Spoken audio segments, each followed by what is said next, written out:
Wow, Susan. Sorry. No, I mean, can you imagine being able to say that in a temple recommended? I'm asking for a friend, Cynthia. I'm asking for a friend. You're asking for a friend. Right. Can you imagine being able to say, I don't even need to know that? Like, no, and I don't need to know. I don't know. I mean, isn't that basically what my friends were saying about their forever family is I don't need to know. I know God will take care of it. But I don't think you could walk into a recommend and say, I don't know. Is Jesus Christ the Savior of the whole world? I don't know. I know. I mean, but I kind of want to go in and say, but I got faith, hope, and love. Yes. So I feel like I'm covered. Right. I'm okay. I don't need to know that because I got these things. Right. But I don't think it would fly. No, I don't think it would fly. We don't believe our own stuff, Cynthia. Hello, I'm Susan Hinckley. And I am Cynthia Winward. And this is At Last She Said It. We are women of faith discussing complicated things. And the title of today's episode is, What About Certainty? And what about conscience? We're going to talk about both today, Cynthia. We couldn't choose one. We're going to weave those two things together and have a conversation about it. Well, and people might be thinking, how are they even tied together? So stay tuned. Correct. We're going to now, dive let's in. Let's just think for a minute. Why would a Latter-day Saint podcast feel like they needed to talk about certainty? I don't know. Total sarcasm, people. I'm pretty sure when they hear your evil laugh, they know our sarcasm, Cynthia. Sorry about that. You know what's interesting is this episode, I think, was your idea, which you'll get to in a minute. But I was like, oh no, I'm sure we've had lots of episodes called this because I feel like we talk about certainty all the time here and there, but we actually never have had it be the title and the main subject. So I'm excited. High time that we did. Yeah. So go for it, Susan. Well, Help us understand. How this conversation came about is that you and I were having a conversation one day, as we are wont to do, of something that David French had written in the New York Times. We both have come to really enjoy his opinion pieces that happen regularly there. And so we had both read the same piece, and then that one had a link to another piece, and we read that piece. And sort of as we talked through those two pieces and let them talk to each other, the interplay between the ideas in them exposed what we felt like was a podcast conversation waiting to be recorded. So this is that conversation. And the first piece that we were looking at was one where David French is describing being attacked from both sides. And he is a political, wouldn't you say mostly political columnist for them? And he writes about all kinds of things. But religion is where I've loved his columns because, high demand religions is what he came from too. So anyway, right. Yeah, it all ties together. He was talking about politics being attacked from both sides. Neither side likes him. And I think it's because he's been on a journey, right? So like he's kind of switched from one side to another. But so he gets attacked from both sides. And he was talking about how that actually has been really helpful for him in changing his perspective for the better. He feels like he's better. He's a better thinker. He's a better writer, everything as a result of the criticism that he gets from both sides. And you and I sometimes say that we know we're getting it right with this podcast when we get hate mail from both sides, right? Yep. And we're not talking about politics. We're talking about church when we say that. But I mean, it's probably the same thing. It's kind of a good place to be. Being in the middle is a good place to be when you're talking about ideas and trying to sort of get some distance on them, right? Zooming out. So in this piece, he explains the problems with what he calls a monoculture. And we will, of course, link to these articles in our show notes. So I would encourage our listeners to read them for themselves. The place I want to start is with this quote. He said, "It's a fact of human nature that when like-minded people gather, they tend to become more extreme. This concept, called the law of group polarization, applies across ideological and institutional lines." Oh, yeah. Yeah. In other words, as I have described it about 100 times on this podcast, the boundary shrinks toward the middle. Yep. And this really could be, as I think about it, how certainty has kind of become the hallmark of Latter-day Saints, right? It's that I know the church is true. I know that Joseph Smith was a prophet. I know that we're led by a prophet on the other side. All of the I knows of being a Latter-day Saint. And pretty much everything exists in that category. Don't you think? Because when you're in a church that you're that you would characterize as the true capital T church, then everything becomes I know.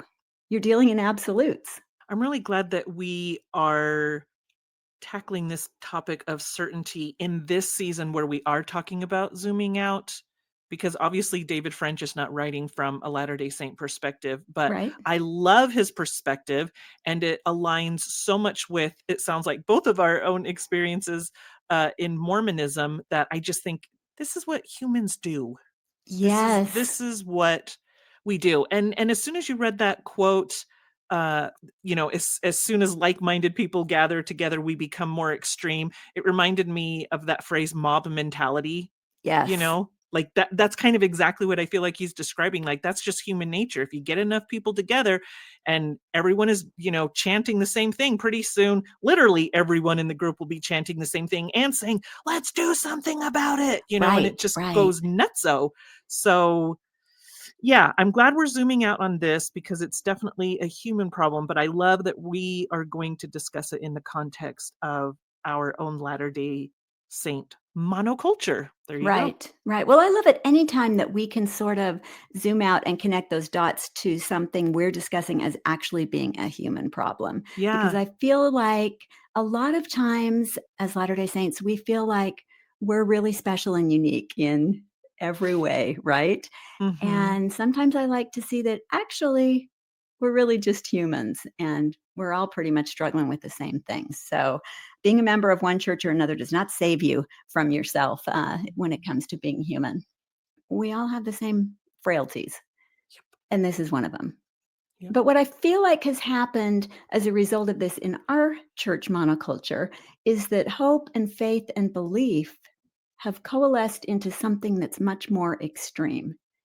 And I would describe certainty as being the sort of extreme version of those things. It's the 11 version. If you dial your belief up to 11, then it becomes certainty, right?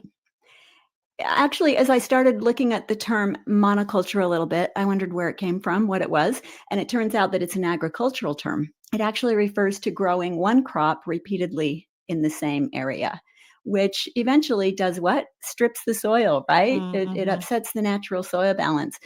In today's world, that's actually how all commercial agriculture operates. But that only works because we do all kinds of unnatural things to the soil to make it so that that works. And this is how we've come to rely on chemicals and everything like that in our food supply to keep the land producing. But the next quote from the same piece explains why this is a problem. And he says this: in my experience, the more ideologically or theologically pure an institution becomes, the more wrong it is likely to be, especially if it takes on a difficult or complex task.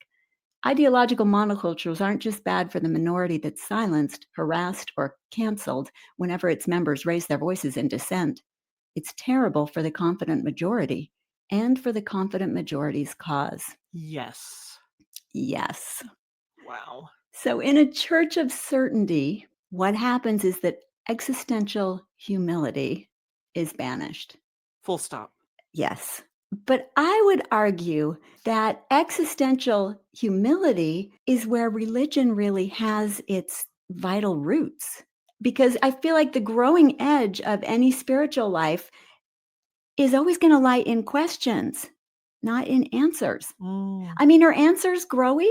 Can certainty produce growth? This is my question. Because I don't really think that it can. Certainty is a stopping point, isn't it? And certainty also takes you to this place where further growth is not necessary. Yeah, once you reach certainty, you just endure to the end.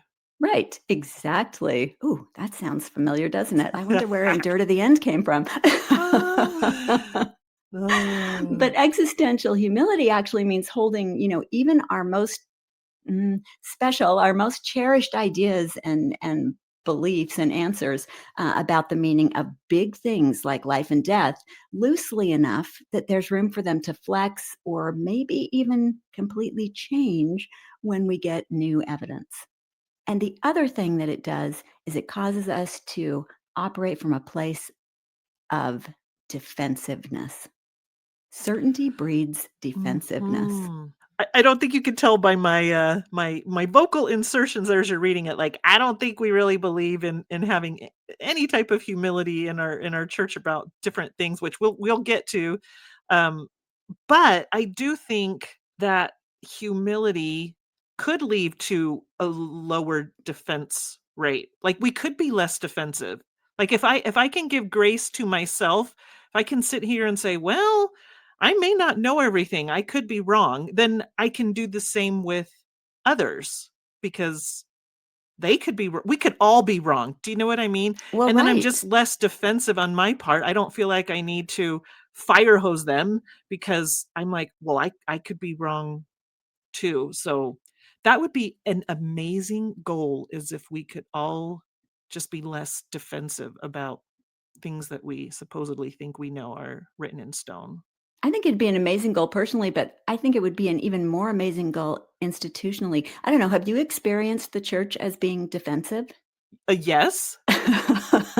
Me too. That was a rhetorical question, right? Oh, I mean, really, I'm trying to even trace the roots of where this goes for Mormons, and I think it goes really deep, because if you look at our history, I mean, we were in a defensive posture from just about second one, and it motivated everything that we did, Circle including, the wagons. circle the wagons, move across the country, and set up a bulwark to defend yourself from the rest of the world.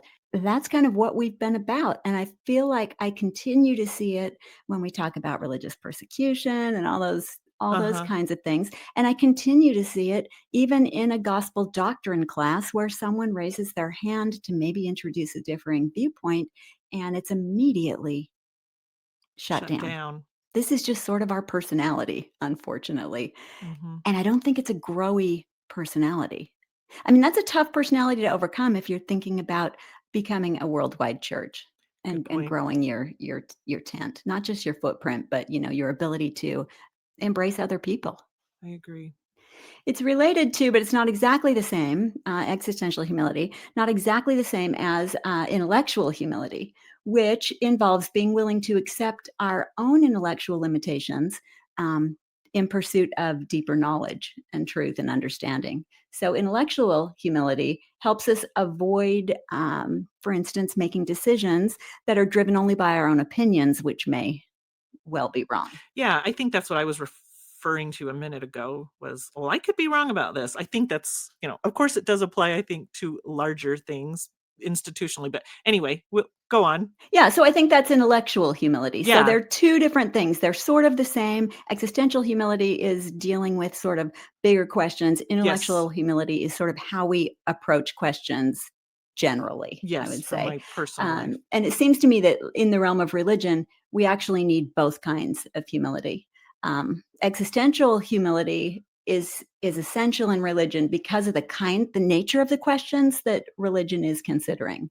Mm-hmm. But intellectual humility helps us prioritize pursuit of the truth over being right. Pursuit, active. There's kind of my husband and I spent a lot of time watching old Perry Masons.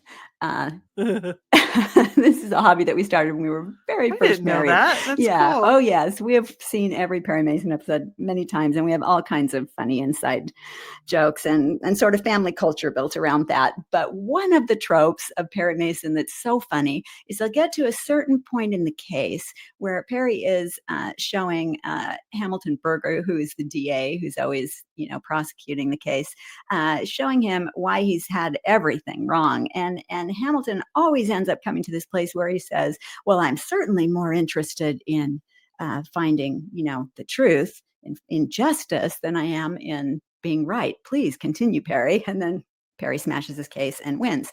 This happens over and over and over again. But I'm trying to imagine a world in which our prophet, stands up and says, well, I'm certainly more interested in finding the truth than I am in being, I'm certainly more interested in finding the truth than I am in being right about everything else that I've already said. Sorry, I really shouldn't laugh at that. I'll take it out. Sorry. Yeah, but I mean, I think it's laughable because I can't even really get my head to a place where I can imagine a prophet standing up and saying, you know what, we were wrong about this. We were wrong. It sort of ties into that the church doesn't apologize, right? Well, the church also doesn't seem very good at admitting we were wrong. And we're actually more interested in finding an increase of truth than we are in being right. I feel like religion, and it's got to not just be ours, although ours is my only experience with it. Religion is much more interested in digging in its heels on the positions that it's already staked out. And I wouldn't describe Latter-day Saints actually as holding anything loosely about ourselves. We are like the white knuckliest grip on everything. Yeah, I wish that were not true. As we were preparing these notes, I was thinking about the book Freeing Jesus by Diana Butler Bass. I know you loved that book as much as I did. And if you remember in the book, she tells a story where she was in graduate school at Duke University, and she was listening to a lecture on, of all things, like about the Nicene Creed or something. And she says something flipped for her in that moment. She said it didn't even necessarily have anything to do with the topic. She said it could have been anything. But in that moment, and she says this, in that moment, the point was that she, the professor who was lecturing, complicated my view of faith and history. Complications challenge certainty. You do not have to go to graduate school to know that. We live in a complex world where, at any given moment, a soundbite or tweet from the other side of the planet can make you stop in your tracks and reconsider what you believe. She goes on to say, I learned that faith must be cloaked in humility and open to honest criticism about where the church had gone wrong. I think to me, that's the existential humility part, where, like, if we're talking about the larger church, she goes on to say, as a historian, I experienced a kind of graciousness that arises from knowing that in a century or two, we too will probably be shown to have contributed to some great injustice or really stupid idea that is invisible to us now. I really love that example because she's seeing error in the past, which I think is it easy for, I don't know. I'm just going to say, I think it's easier for us to see the error in the past than to see like potential error in the future. Maybe not even potential. There will be error. We are making errors now. Right. And we won't know it until, like she said, we're going to look back and also see the error of our own ways. And so, yeah, I kind of snicker when you were like, I don't know if I can imagine the president of the church getting up and saying, we were wrong, or I'm more interested in pursuing truth than I am in just, having these concrete, like, thus saith the Lord kind of ideas. But that's exactly what Diana Butler Bass is talking about here. So again, this is zooming out because we are just kind of going at this from about the larger church. And I just think, oh, this is what religions do. We just dig in our heels century after century after century. It's unbelievable, actually. I think it's probably what human beings do, because as you're saying that, I'm thinking, well, yeah, it's easy for us to see the error of the past, but that's because, Cynthia, we know so much more now. We're so much more enlightened than they were, right? So of course we can see their errors, but it's a lot harder projecting our own intellectual humility into our future. And really keeping that as a tool that is going to guide us as we go forward. That's pretty hard. A girl can hope, Susan. Well, yeah. Look, I don't think you're wrong. I just can't see myself doing it. Forget about the prophet doing it. It's pretty hard for me to see myself standing up and beginning, being willing to begin any conversation with, I've been wrong. I had this all wrong. That's tough. We're forced to it sometimes, but it's really hard. It sort of made me think of the difference between science and religion. I think they approach knowledge pretty differently, even though I don't know, it's sort of interesting because science is coming at something with facts, but science always has to be willing to say, we don't know, and we may be wrong about what we already know. Science is always looking to be proven wrong, and then to figure out, what that teaches us. That's sort of how it goes forward. Religion, I think, sort of pretends to be that way because we're always asking God for guidance, but we're always acting from the assumption that everything we already have is right. Yeah. So are we really asking God to Great question. reveal things to us? Like, is that an honest prayer? As Mark Twain said, you can't pray a lie, right? Well, are we praying a lie when we're asking for further light and knowledge about things that we already think we know everything about? Good one. That's a great question. The other reason I feel like this is kind of important to what we talk about on this podcast is that a lot of Latter-day Saints have the kinds of things happen that Diana Butler Bass experienced. They come across something that causes them to reconsider everything that they knew. It can be stuff that happens in your life, right? Life happens and the wheels come off. It can be, suddenly your experience doesn't match the ideal that you've always sort of ratified your whole life showing up at church, right? You believed in the ideal and suddenly you realized, oh, wait, that's not really real. Or it can be finding out about difficult history. It can be, someone says something, like she talks about the professor said something flipped a switch and sort of changed everything. I think that happens for a lot of people, and bammo, you're in faith crisis. But if you don't really know, if you've been operating always from a place of certainty, it's pretty hard to know what to do with that when it happens. Yeah, and that's so unfortunate, I think.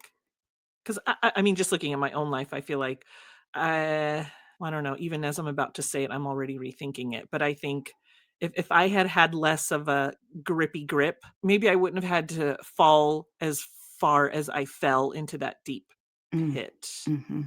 But even as I'm saying it, I'm like, I don't know. Anyway, I don't know. It's not a choose your own adventure book. I can't flip to the other section and find out how things would have turned out, but it'd be nice to know, though. It'd be nice, sure. It'd be nice to know.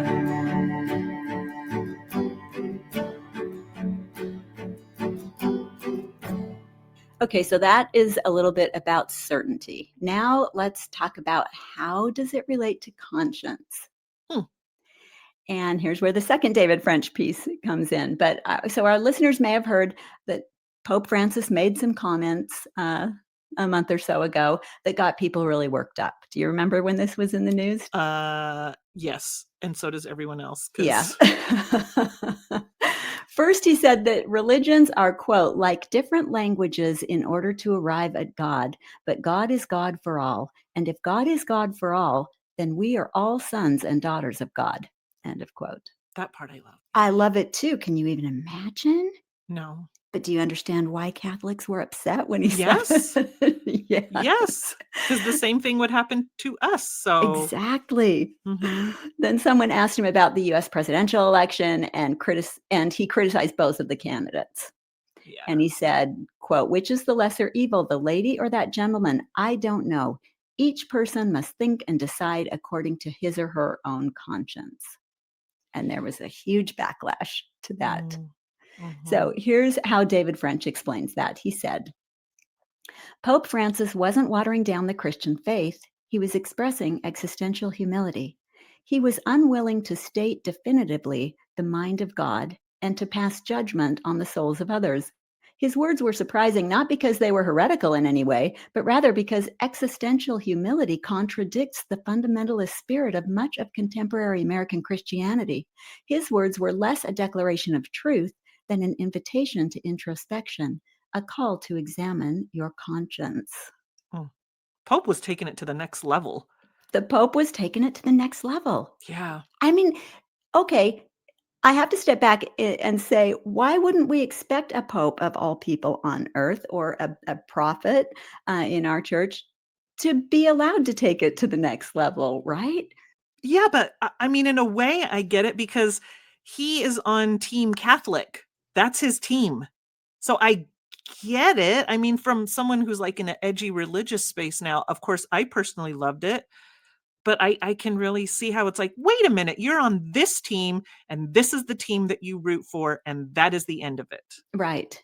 Well, I also think people were really shocked that, even the Pope did not feel like he could confidently state what the mind of God is or, pass judgment on Right. other people. I mean, that's pretty radical. It's pretty radical and gosh, so beautiful. It's really beautiful, but I love that the backlash of this was so instructive to me because it told me that our church is not alone in holding our certainties with a death grip. With a death grip. Mhm. That's just part of religion, I think. I mean, maybe I don't know why it is. Maybe okay, people hold their political views with a death grip. They hold all kinds of views that way. But I think religion, it gets really serious because Mhm. these are such big questions that we're dealing with. These are the ways that people have made peace with giant existential questions, and Mhm. it's like how they continue to live and put one foot in front of the other a lot of Totally times. agree. Yeah. So I think that the stakes are really high for people when it comes to religion, and that causes us to hold on tighter. But I was trying to imagine if Latter-day Saints would feel the same if President Nelson or if any of our talk leaders got up and made those kinds of statements. Right, that's where my mind went. Yeah. Yeah. Yeah, in that same opinion piece, he said, "We live in an age of misplaced certainty when even the smallest expressions of doubt or the slightest of disagreements break institutions and fracture families." And as soon as I read that line about fracturing families, I thought, "Oh, is he a Latter-day Saint? Right, Because it's this is like what we do." it's exactly, I feel like, the time we're living in right now in Yes. our church. He, Yeah. just described it. This I is what's happening. oh gosh, I'm anyway, just we're not that unique for the millionth time. How many times do we need to say that? Like, oh, this is what humans do. We split apart families over these things. And so I think a big dose of existential humility could I'm going to go out on a limb here and I'm going to say I think that could stop the fracturing of families in our own church. That might be the only thing. That Yes. might be the remedy at this point. Yeah. And I immediately thought, this is cheesy, but do you remember in the 1980s, the bumper sticker, "Families are forever"? Like, can you see the little stick family on it? And then, like, that certain font, and it just said, "Families are forever." And I think it had, like, maybe our church's name in small print at the bottom. I can't remember. I tried actually Googling and finding, that old bumper sticker to no avail. I couldn't find it. But in my mind, I can still see that exact same bumper sticker that I saw on hundreds of cars when I was a kid in the 80s in California. And now I'm like, maybe it should say some families are forever. Mm. Like if you do it our way, your family will not be fractured and you will be a forever family. And so as I've been thinking about this for the last few days, mulling it over in my head, I was like, I want to ask Susan a question about this. Oh, Be- okay. oh, well, it's just a thought experiment. Nobody's landing on everything, but over the last few years, I've talked to enough um I hate to use a label, I'm going to use a label, but to some very orthodox friends whose families do not look like they're going to be forever. Mm. And they say things to me like one friend, she has a child that's in a same-sex relationship and they have a son now. And so my friend has said to me, I know a loving God won't keep me from my grandson. And then I have another friend who also has a family that doesn't look like it's gonna be forever because it's fracturing. I mean, it's fracturing in terms of eternity. And she said, I trust that God will make it all okay. He'll make it all okay. Mm. And so I'm sitting there thinking about my friends who are very, very all in to the church and they say those things, but they never like I'm sitting on the edge of my seat going, and And but they never actually say like our leaders could be wrong. Like I know God won't separate me from my grandson because I know that our leaders could be wrong about this. Like they never say that part. So my question is when my friends are saying this and I honestly don't know and I'm not going to poke them. I don't feel right poking them, but do you think that's a form of existential humility? Mm. Oh, that's a good question. It's a really good question. I feel like I can't answer for any of those people, Yeah, except that I I know, I think that, know. like it or not, existential humility is sort of picking at the edges of their certainty. And I think this is a place where we see why faith and hope and love Okay. are actually the really Yeah. important things. Like that's where the real stuff lives, because those things are going to trump belief and certainty every time. Love it. Okay. A grandma's faith and hope and love are going to come into play no matter what she's sure of when she's looking at her Mm. grandson. Don't Mm. you think? I mean, I feel like this is sort of a testament to those bedrock ideas and why they're where we're supposed to be centered. I hope so. Not in belief, but in faith, not in certainty, but in hope. And love, of course, is supposed to come in above everything else. Well, yes. Yes. Okay. That's really interesting. So I think it's definitely a reflection of some existential humility, whether or not the person realizes that, and they might be terrified, actually, if you I know. pointed that out. I think it would Yeah. be scary. I wonder how many of those people would actually stand up and testify to that over a church pulpit. I'm gonna guess, I don't know, 23%. Really a really small number. I'm gonna guess less than that, Susan. Maybe even that. I don't know. I just don't see it happening, but I wish it would happen, because can you imagine the hope that it would open in the room for other people who are faced with a similar thing? Oh, this could change everything.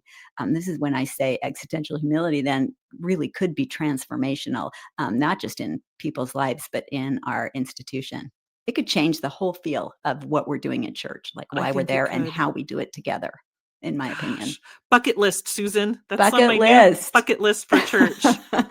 I heard Pete Enns say the other day, he was talking about when stuff happens that really complicates your view of how things work, right? So the world gets messy. What happens when the world gets messy for you?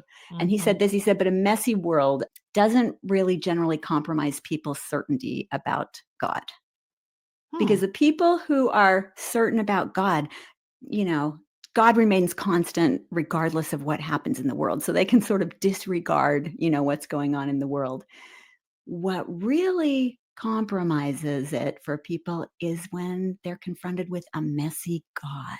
And that was like the hugest aha for me, right? Because people, like, they double down on their certainty, when things are going haywire in their world. But if you change the rules on God, yes, that's when the wheels really start to come off for people. Yeah. So I don't know. I feel like these people that you're describing might be moving into that sort of growy space of grappling with a messy God for the first time. And when that happens, I say, hello, existential humility, and bye-bye certainty. It's gone. Kiss it goodbye, because who knows where the madness will end at that point. Yeah, that makes a lot of sense. I like that. And well, you're going to say that. I like your non-answer, Susan. Right? Because, Thanks. because I think you're right. As you put it that way, it makes me think, okay, these statements that my friends have made show maybe messy policies, but they don't necessarily show a messy God. And so maybe that's why they're still able to hold it all together. Well, I don't know. I think they might show cracks in the God Foundation. Oh, okay. Because they're assuming, I mean, in what they're saying, they're assuming that God is not necessarily going to behave in the way that we have all talked with so much certainty. Okay, that's true. That God would behave, right? Yeah. Like, it's just possible that God is going to not follow all the rules that we've laid out. Right. And I'm not in it at all to, like I said, I was sitting on the edge of my chair going, and like, take it to the next step. Yeah. Like I'm not in it to send anyone into like the screaming void. I want to listen, and I want to support them where they are at. And I'm not about to turn any kind of existential crisis onto someone. So that's why I'm discussing it with you and not them. Well, I'm willing to put money on the fact that the majority of those people actually respond to it by doubling down on their certainty, because that's something that I think you're right. Gives them comfort. They don't really engage the question in a meaningful way. Well, and of course we never know what goes on in people's hearts at midnight or when they're on their shower floor. Of course, I'm just saying from the outside, they still all look very tucked in. Right. And But I mean, anyway. it's a slippery slope, Cynthia, because they start letting some light come through that crack, and next thing they're listening to At Last She Said It, and then, man, it's all over. It's all over for them at that point. Sorry, folks.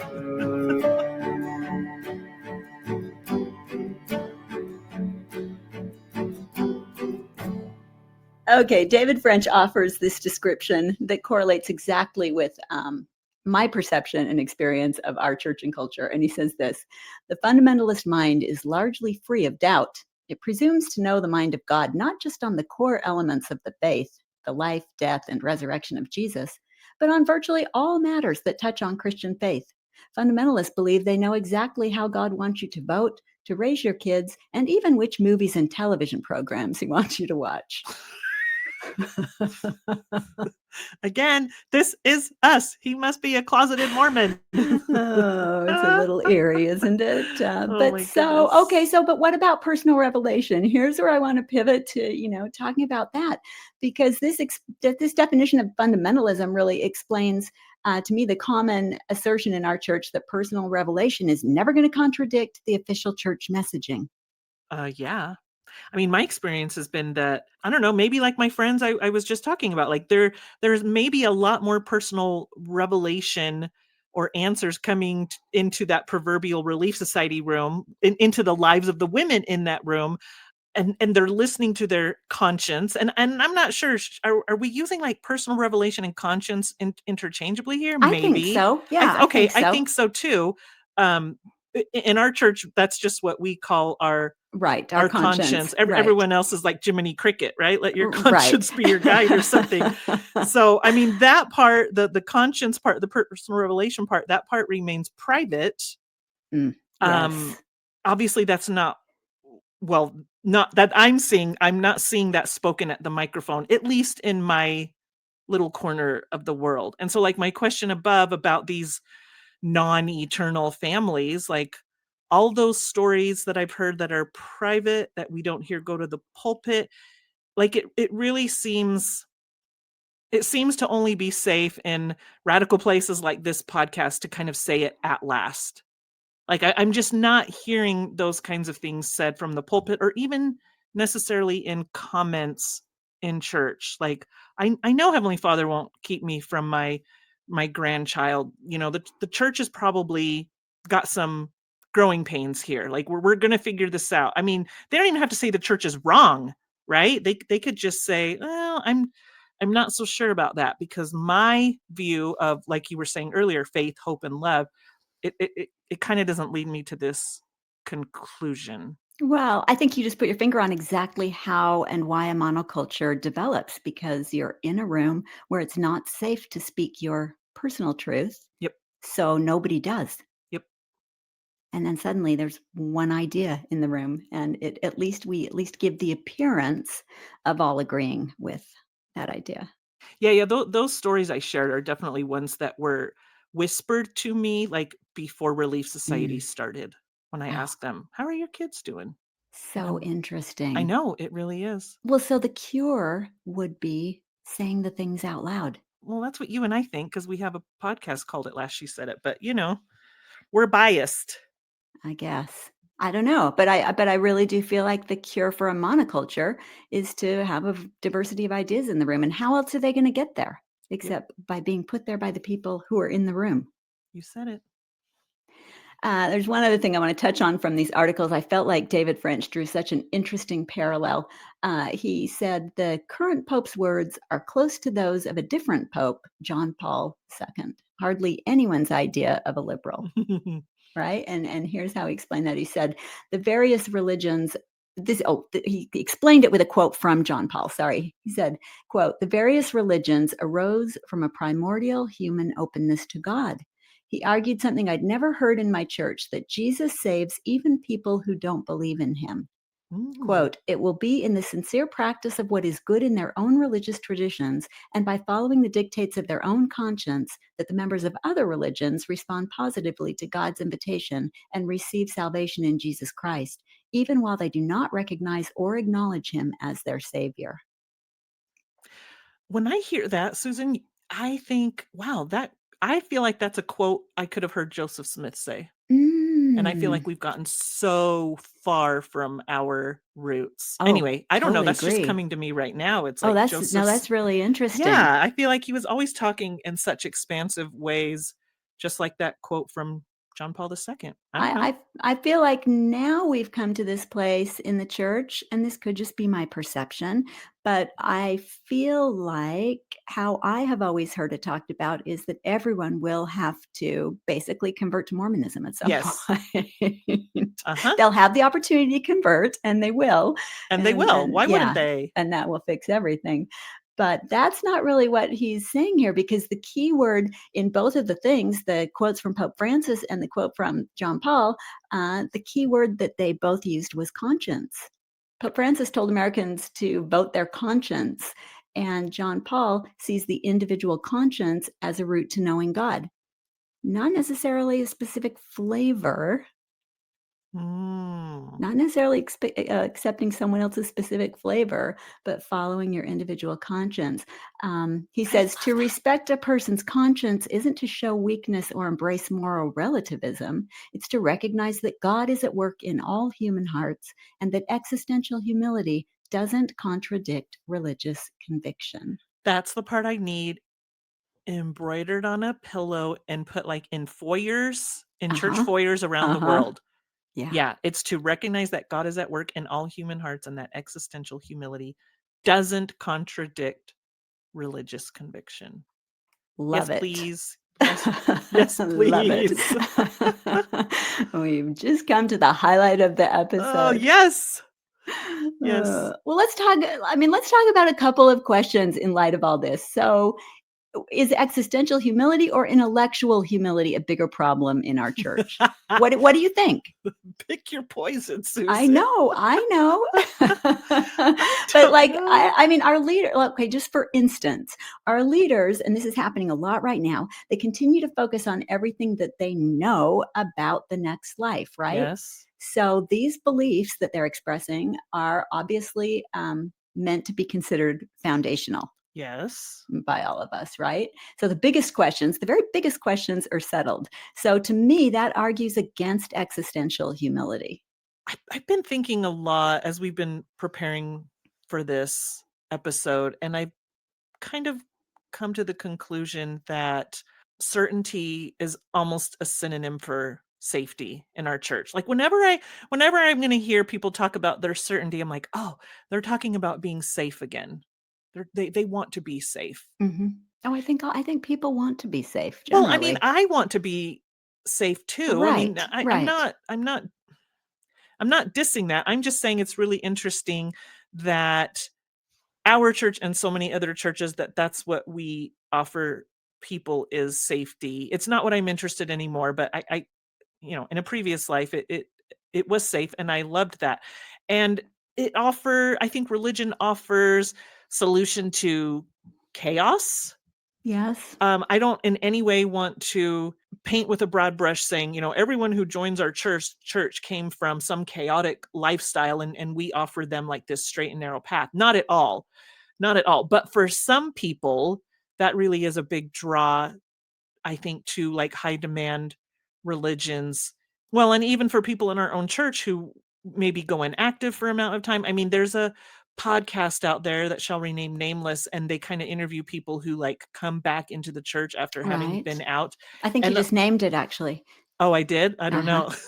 Actually, anyway. If it's the one I'm thinking of. Anyway. Probably. Yeah. And so many of those stories are people that had really a lot of chaos in their life, and then something happens, and it's kind of like, as Anne Lamott says, step 0 is this has got to stop. Right. And they're drawn to something that will remove the chaos. And I totally get that, because I can see it in my own family. My mother joined the church in Mexico. She had the chaos of poverty in her life, the chaos of my grandfather's infidelity. Like there was a lot of chaos in the family. And along comes this American church that offers them lots and lots of answers. And that I can at least say for my mom, it relieved a lot of that that chaos. And I'm never going to rain on that for her because it's real.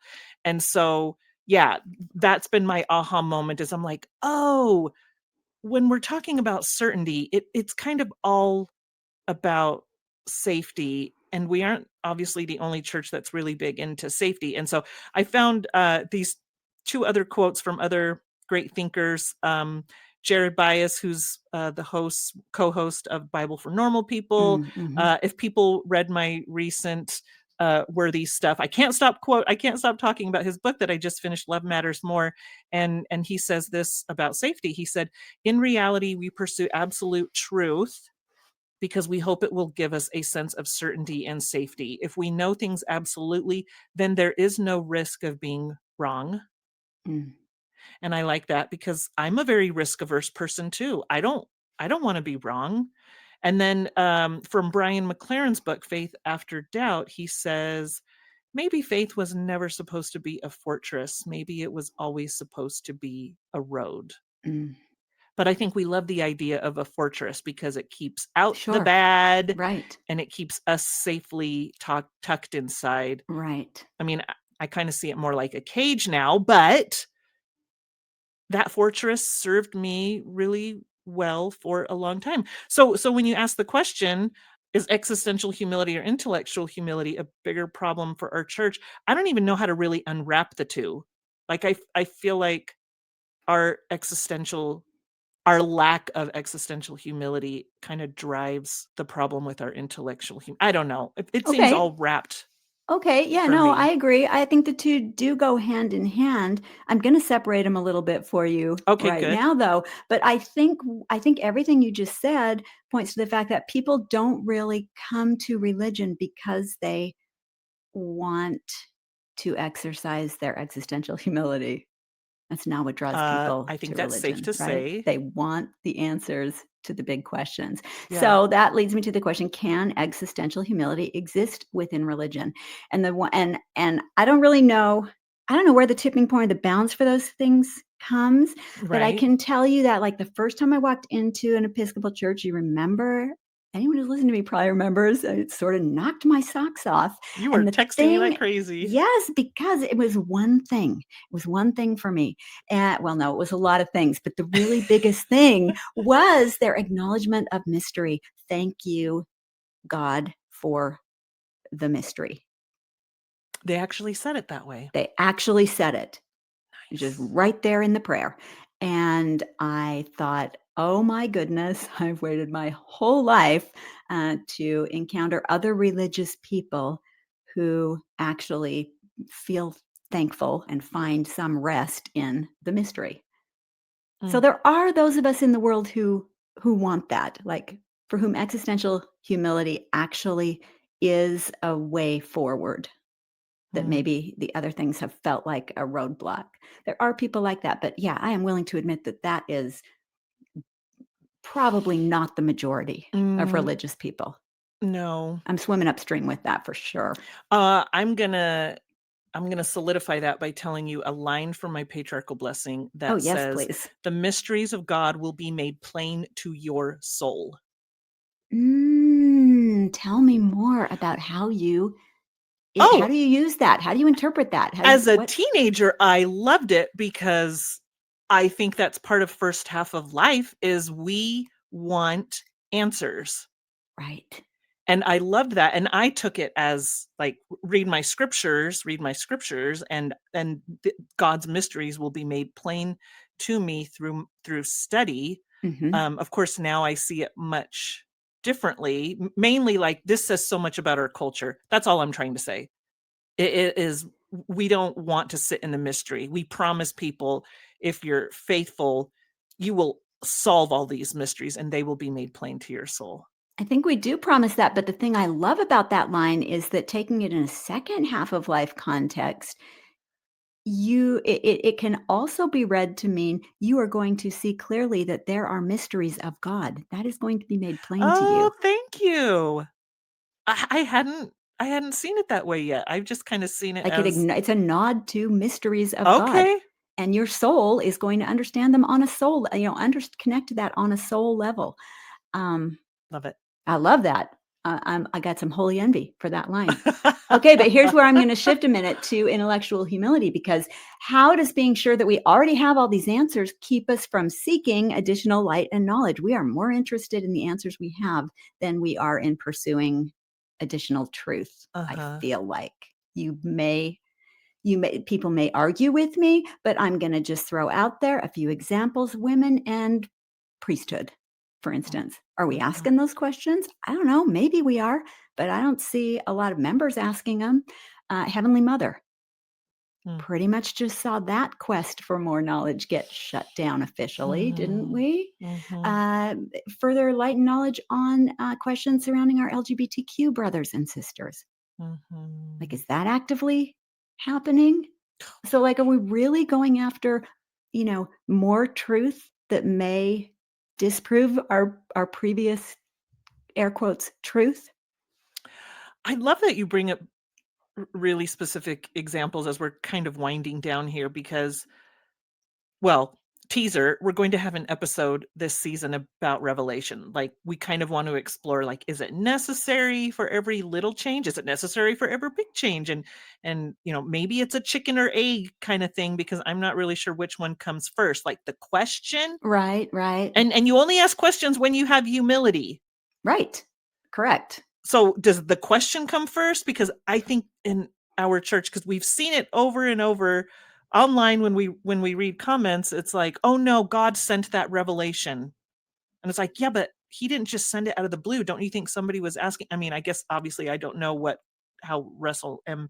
Nelson does it. He's talked about the yellow notepad, but I don't know if he's writing down his questions on the yellow notepad for God. So I don't know. But my guess is, from what I've seen, we seem to think that there's no thinking or questioning to be done until God sends the revelation. And I feel like that's why we're stuck on some of those things, some of those specific things you mentioned, because I don't think we are asking the questions. Like, in the famous Heavenly Mother talk, didn't Elder Renland actually say something about how it would be arrogant to keep asking? So so I think I don't think they are. Okay. I don't think they are asking questions, at least about that. He was kind of explicit. Of course, if we're going to go by bucket list, I'm going to pull up my bucket list again. I would love it. I would love to think that our leaders are praying to God and saying, could we be wrong about this? Or if they can't even say that, maybe they could say, like, this policy, doctrine, whatever, this is hurting people. Now what, God? And I just can't help but refer back again to the recent transgender policies, because they were already a group of people that were hurting tremendously. And so I have a really hard time believing that someone went to God, someone at the top who sits in a red chair, and says, we are really hurting our transgender members. What should we do now, God? And then they received the answer they did. Oh, let's double down, because that's exactly what we've done. We have all but driven out every last transgender adult and child, because I am seeing this with some friends who have transgender children now banned from activity days. And it's breaking my heart, and it's pissing me off. And this would be a whole other episode, I guess, Susan, but I think you're right. I think we think having the answers already keeps us from seeking additional light and knowledge. And in some ways it's making things worse. I don't know.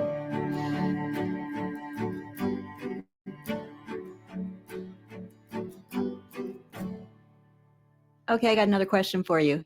Is it possible for an individual Latter-day Saint, we were just talking about leaders, but is it possible for an individual Latter-day Saint to maintain or to practice, let's say, existential and or intellectual humility in a church of such explicitly defined answers? Like, can you answer the temple recommend questions, that address belief by saying, I don't know, and it's okay because I don't really need to know, and still get a pass? Wow, Susan. Sorry.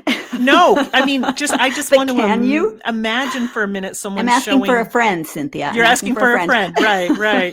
Can you imagine being able to say, I don't even need to know that? Like, no, and I don't need to know. I don't know. I mean, isn't that basically what my friends were saying about their forever family is I don't need to know. I know God will take care of it. But I don't think you could walk into a recommend and say, I don't know. Is Jesus Christ the savior of the whole world? I don't know. I know. I mean, but I kind of want to go in and say, but I got faith, hope, and love. Yes. So I feel like I'm covered.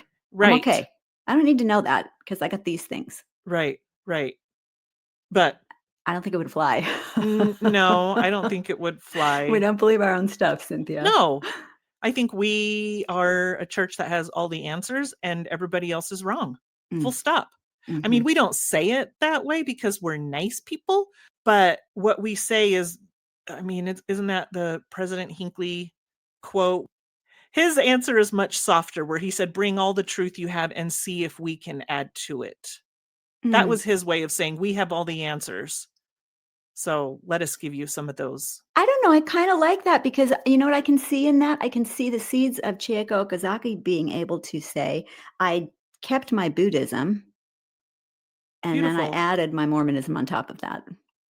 Okay, but here's another question. When I was trying to get the exact quote of what Gordon B. Hinckley said, and I Googled that, bring all the truth you have and see if we can add to it, someone came up, not a member of our church, and he's like, I've had a lot of experiences with the Virgin Mary throughout my life, and I want to bring that to the church with me. I want to bring my veneration with me and my rosary, and I want to keep that part of my life. He's like, and I'm guessing that would not be allowed. I was just going to say, okay, church. That's not okay. Right.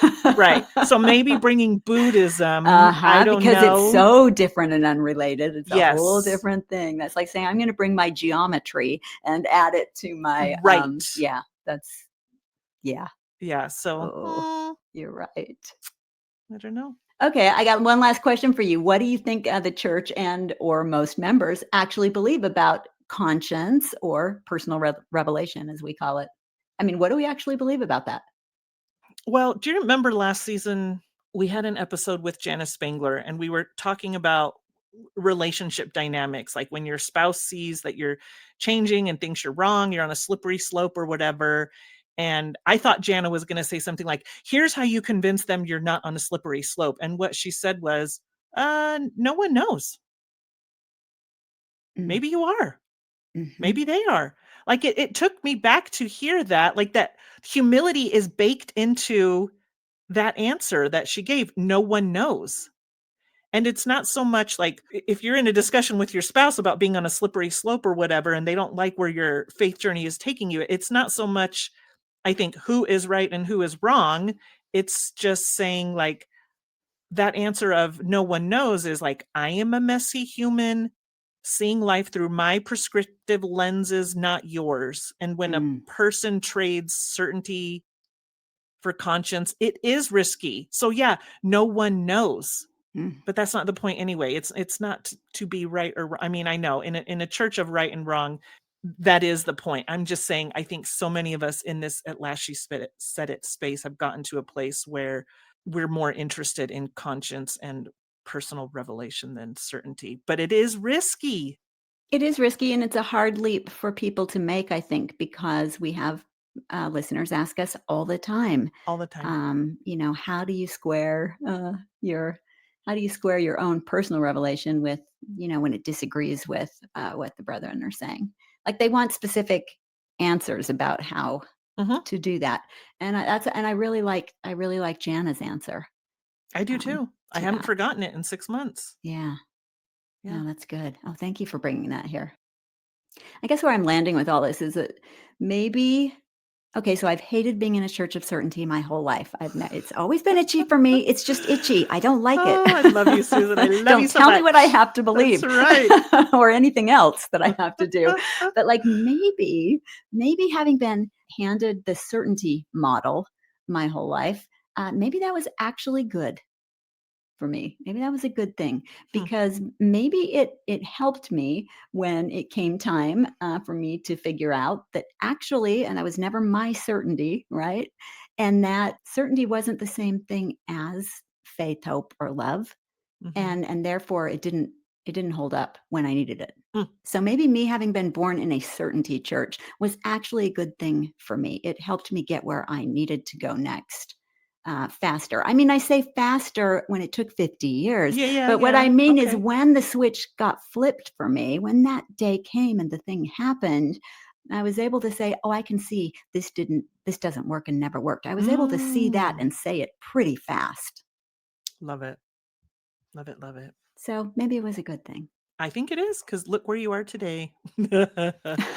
Here wow. Recording Aim higher, my friend. Aim higher. I know. No way. We're here blabbing about stuff I know nothing about. On a podcast with a friend, sharing thoughts with thousands. And anyway, that's or good. At least dozens. Dozens. I'm sure we're at the hour mark now. I'm sure there are 13 people left listening. Easy. How about us out? Close us out with something from Pete Enns, because if he's not the king of this topic, I don't know who is. I know. As soon as I saw this, I was like, okay, go to my favorite book of his, which helped me so much 10 years ago when I entered this growy space of certainty. His book, The Sin of Certainty, he says this: when trusting God is central, even just the simple act of trying to trust when we might not feel like it, we are walking a holy path. When we learn that it is okay to let go of the need to be right, that God is not going to pounce on us from behind the corner and give us a whipping, that actually welcomes this step of faith, only then will the debilitating stress of holding on to correct thinking begin to fade. Then we are giving control over to God, which is a more secure place for faith to rest than on the whims and moods of our own thinking. Good stuff, Cynthia. Yeah. I think that's what you were just talking about a minute ago. And that's what's led to, it sounds like, for once for you, a more durable faith. Yeah, a lot more to think about here and more conversations to come. Thank you. Thank you.